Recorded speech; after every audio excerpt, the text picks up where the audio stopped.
So is Meg 2 The Trench so bad it's good? No, not really. It's just kind of bad. Let's talk about it now.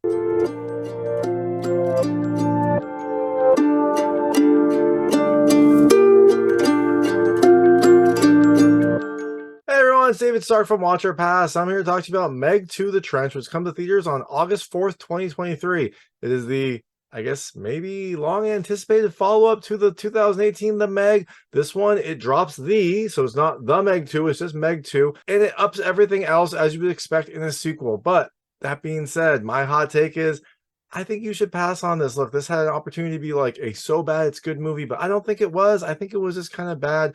It had a lot of CG. It had a slow start.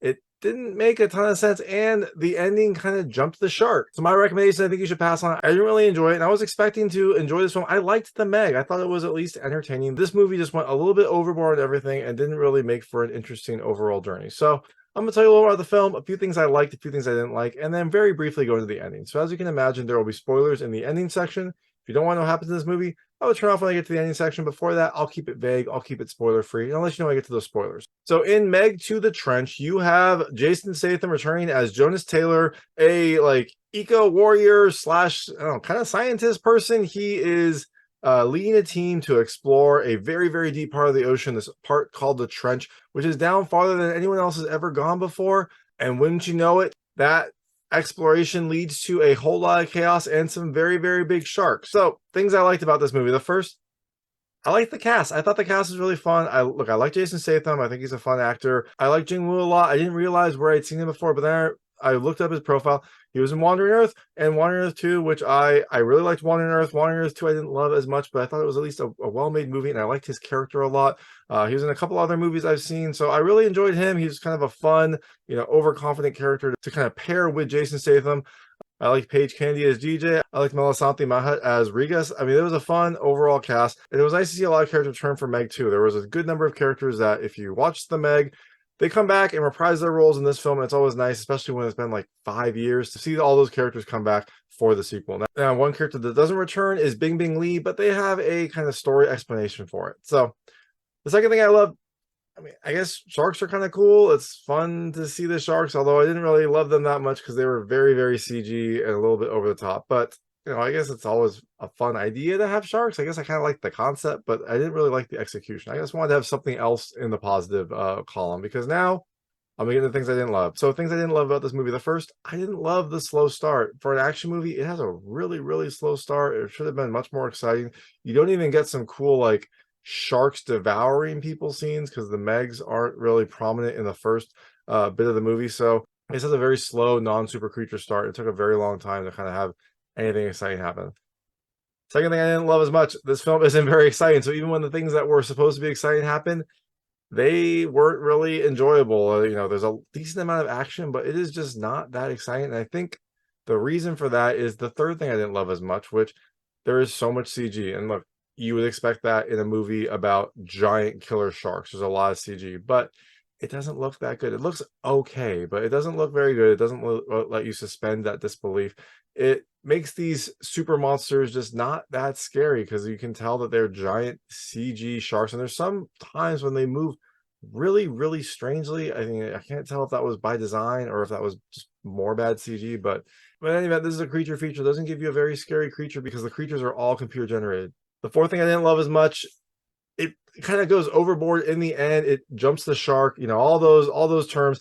It kind of gets a little bit too big at the end, and it just becomes ridiculous. Like, it is not enjoyable because there's so much going on, and it just makes everything feel kind of like disjointed as you get towards the ending. So that being said, Meg 2 The Trench comes to theaters on August 4th, 2023. I think you should pass on it. I didn't really enjoy it as much. I just wanted a fun, entertaining film. I didn't even get that from this. So I think you should pass on it. But look, if you check it out, let me know what your thoughts are. Let me know what you like. Let me know what you didn't like. Let me know what I got right and wrong. I'd love to hear your thoughts. I'm going to go into the ending now. So if you don't want to happen in this movie, I would turn it off now, because there will be spoilers.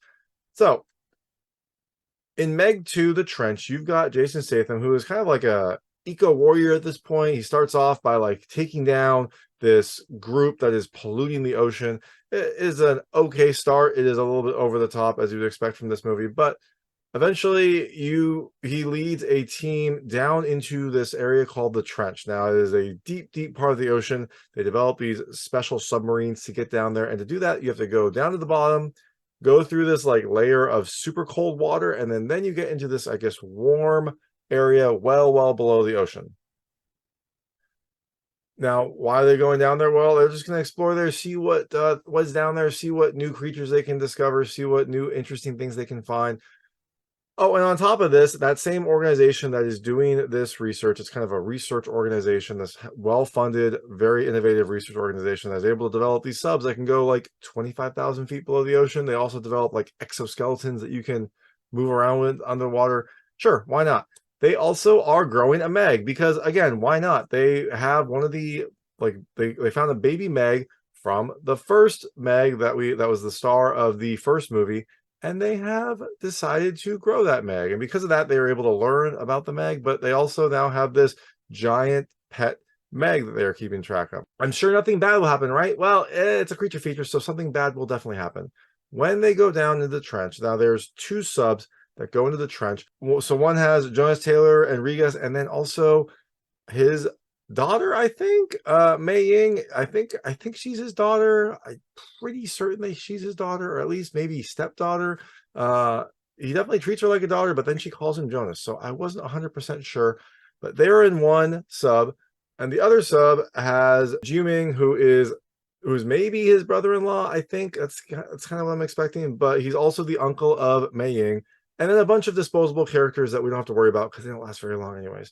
They go down into the trench, but when they go down there, the Meg that they're growing, named Haishi, suddenly decides that it doesn't like to be in this beautiful, ocean observatory, and it just kind of breaks out immediately. Like there are these steel, bars that are holding it in place, and the Meg just like swims fast, hits them, one shot, gets through. Doesn't really seem much of a barrier. Maybe they should have planned it a little bit better, but that Meg escapes. It somehow is able to find them in the ocean. It's a very vast ocean, but this Meg is able to like find them in the ocean and seems to be attacking them. Well, what are they going to do? They need to go down quickly. They get into the trench, and when they get down there, as you can imagine, chaos unfolds.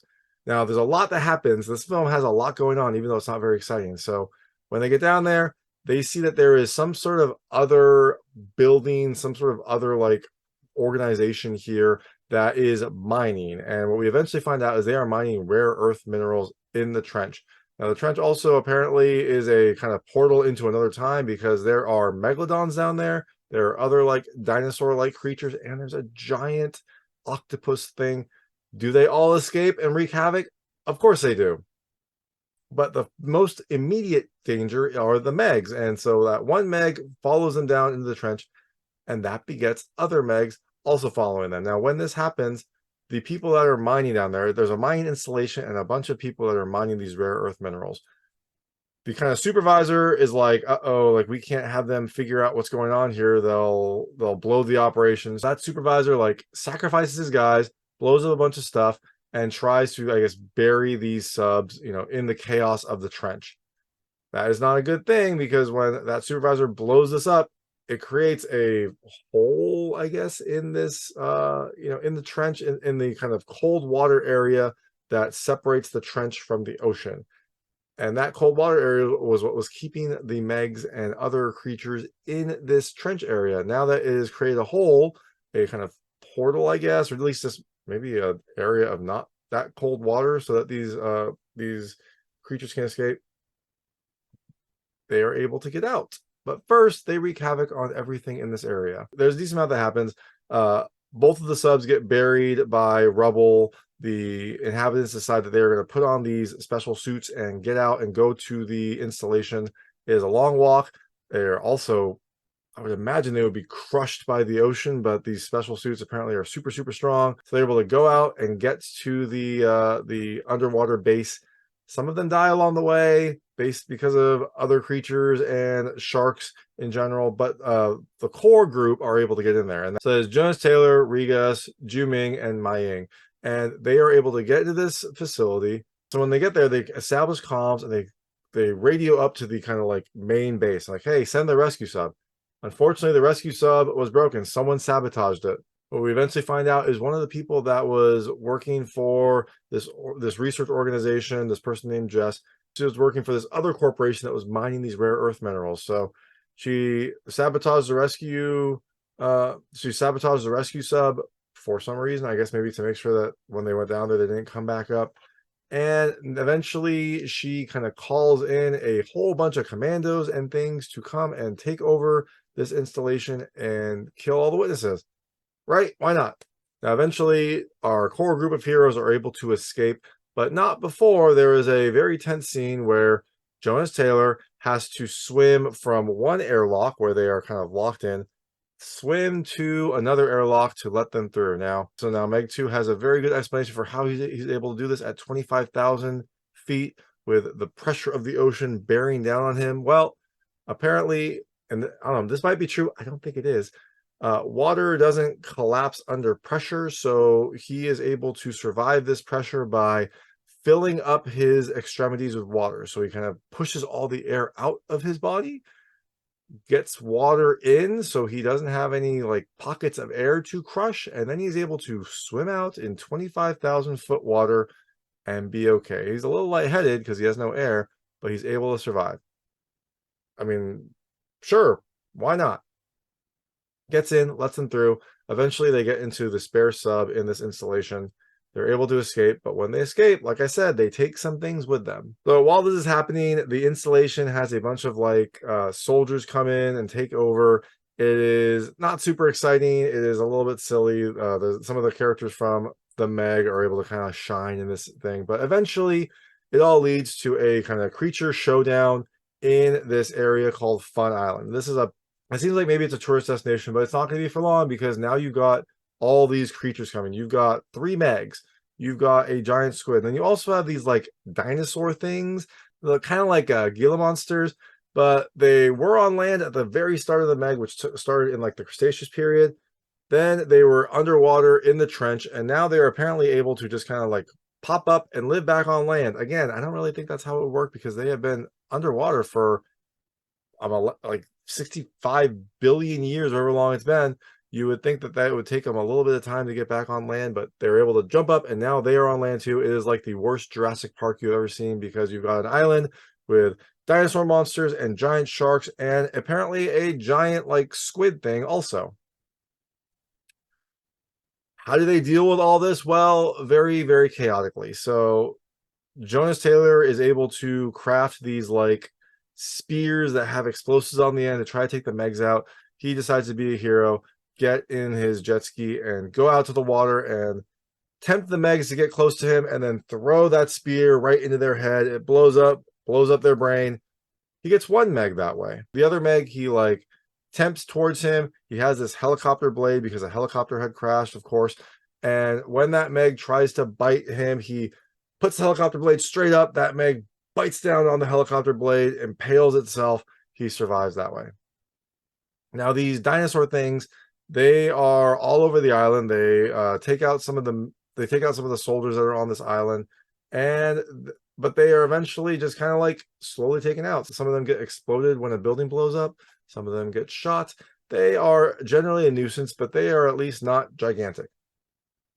Now, the squid thing, that was just random also. It popped up apparently, and it just started grabbing things and people and causing chaos. Eventually, they are able to take it out by using an improvised explosive that Jiuming stabs into the squid, and then it explodes. So he's able to take that squid out and also save Meiying, who is in the clutch of the squid. So like I said, the ending sequence is just a little bit too much. It's almost like it doesn't have a focus, which means you can't really focus on anything because you've got those Megs and you've got Jonas Taylor fighting those Megs. And then you've got this squid that for some reason comes up and starts taking people. And you've got a couple characters fighting that. And then you've got these dinosaurs throughout the island. And it just kind of keeps going back and forth between them. It feels overwhelming. It feels like a little bit too much. It feels like they really should have focused on maybe the Meg. Maybe the Meg 2 should have just had 3 Megs as the main focus and not had all these other things that made it just feel like they were trying to build and build and build for the sequel, and it made it just so ridiculous and so unnecessary at the end. It wasn't very interesting. So Eventually, they are able to take out those 2 Megs. They are able to take out the dinosaur things, and they're able to take out this squid. That leaves 1 Meg. That leaves Haichi, and this was the one that they raised, right? This is the Meg that they got from a young age. They raised it in this pool, and Jiuming thinks that he has a special bond with this Meg. And earlier, he was trying to use, he has this like clicker that he used to train that Meg. Earlier in the movie, like very early, he was trying to use that, and that Meg seemed to not be responding anymore. Well, now that last Meg is coming at them. They're all in the ocean. And he's like, I got this. It's Haichi. We have a special bond. He gets in the water and starts using that clicker, trying to tell that Meg to, like, not attack them, leave. It's coming towards him. It's coming towards him. He's using the clicker. And then eventually that Haichi recognizes them, I guess that's the implication, and decides to like go away and off into the water. The other people think that it just wanted to eat some dolphins that were nearby, which is a viable excuse. But I like to think that Jiuming actually did train this Meg, and now this Meg is like kind of friendly, like a super predator, but at least has a friend. Hopefully, it doesn't eat any more people, but you can't know because it is a giant shark. That Meg escapes into the water. Everyone else relaxes on the island after all this chaos happens. They call in the like global rescue crew, which I guess there's just a number that you can call for global rescue. And they are able to send some Coast Guard folks to help clean up this area. They don't get the Meg, but at least they come in and like provide aid for all these people stuck on Fun Island. There is a little hint on what might happen for the next Meg, because they say like, oh, Haichi is out in the water. And one person says like, I hope she's not pregnant, which was completely random and out of left field. But I guess maybe in the like 30 minutes that they were down in the trench, maybe Haichi was able to get pregnant, and now we are going to have a pregnant Meg for, I assume, the Meg 3, which is probably going to have even more things, right? Maybe it'll have like 5 Megs and 2 octopuses and maybe like a flying creature, because sure, why not? And I bet Haichi is going to jump out of the water and like grab this flying creature and pull it down. I'm only speculating here. I imagine the Meg 3 is probably going to happen, but we'll see, because I don't think the Meg 2 was very good. But that is all speculation for the Meg 3. The Meg 2 is out in theaters on August 4th, 2023. Like I said, I didn't really like it. As you can tell from the review, I didn't really like it very much. But if you see it, let me know what you think. Let me know your thoughts. Let me know what you liked. Let me know what you didn't like. Let me know I got right and wrong. I'd love to hear all. I guess in this one, like judging from the Rotten Tomatoes reviews, it seems like it is not good in the critics' eyes. Audiences seem to be enjoying it. So I'm kind of curious, because usually I tend to be on the audience side, but this one just wasn't very interesting to me. So thanks so much for watching. If you liked this review, please like and subscribe to this channel. It helps me out a lot. Make sure all my new content goes straight to you. Thank you, and stay safe in the ocean.